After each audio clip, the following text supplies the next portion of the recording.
Hungry മൃണാലിനെയാണ് നമുക്ക് എല്ലാവർക്കും അറിയാവുന്നത്, പൊതുവെ ആൾക്കാർക്കെല്ലാം. സോ ഞാൻ ചോദിക്കുകയാണ്, മൃണാൽ ദാസിനെ എങ്ങനെ പരിചയപ്പെടുത്തും? നല്ല വിവരമുണ്ടെന്ന് സ്വയം വിശ്വസിക്കുന്ന ഒരു വിഡ്ഢി. ഹംഗ്രി മൃണാളിൽ കഴിഞ്ഞ കർക്കിടകത്തിന് നമ്മൾ കഞ്ഞി കൊടുത്തു. ഞാനൊരു കലക്കിയിട്ടുണ്ട് അതില് സാധനം.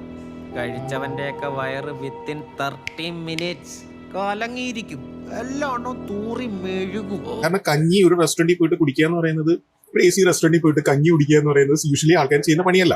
ഒന്നും കാണാണ്ട് നമ്മൾ ഇതൊക്കെ ചെയ്യുന്നു എനിക്ക് തോന്നുന്നുണ്ടോ? ഞങ്ങൾ ആവറേജ് ഒരു ദിവസം വിറ്റത് 20 കഞ്ഞിയാണ്. അപ്പൊ മറ്റേ കട കൂട്ടി കാണും പറഞ്ഞാണ്, എടാ എനിക്കും ഫാമിലിക്കും നാട്ടിൽ വരുന്ന സമയത്ത് കഴിഞ്ഞ വർഷം ഹംഗ്രി മൃണാളിന് ഭക്ഷണം കഴിച്ചിട്ട് അസുഖമൊന്നും വന്നില്ല. പണി കാണിക്കുന്നതുകൊണ്ട് കുഴപ്പമൊന്നുമില്ല, പക്ഷെ അതിനൊരു അന്തസ് വേണം, ഒരു സത്യസന്ധത വേണം. ഞാനത് എപ്പോഴും കീപ്പ് ചെയ്യുന്ന ആളാണ്. ഞാൻ പറഞ്ഞു, നീ എന്താ ഉദ്ദേശിക്കുന്നത്? ഹംഗ്രി മൃണാൾ അസുഖം വരുത്താനുള്ള സ്ഥലമല്ലല്ലോ. സത്യമാണെങ്കിലും എനിക്ക് അംഗീകരിച്ചു കൊടുക്കാൻ പറ്റുമോ?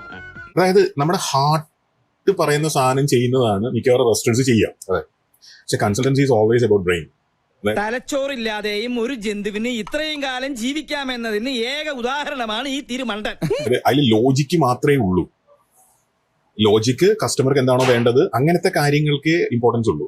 പിന്നെ നിന്റെ തിരുവാതിര കൊണ്ടൊന്നും മൊഴിയാതെ, തിരുവാതിര സംക്രാന്തി ഒന്നും ഉണ്ടായിട്ടോ.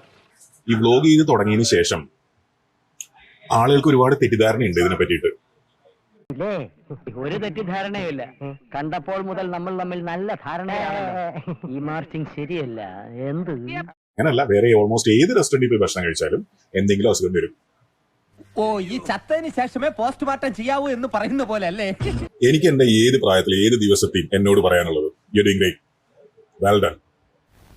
ഞാൻ ഇതുവരെ പറഞ്ഞില്ല എന്നേ ഉള്ളൂ. എന്തിനാ ഞാൻ എന്നെ തന്നെ വെറുതെ ഇങ്ങനെ പൊക്കി പറയണേ? ലൈഫിൽ നോ റിഗ്രറ്റ്സ്,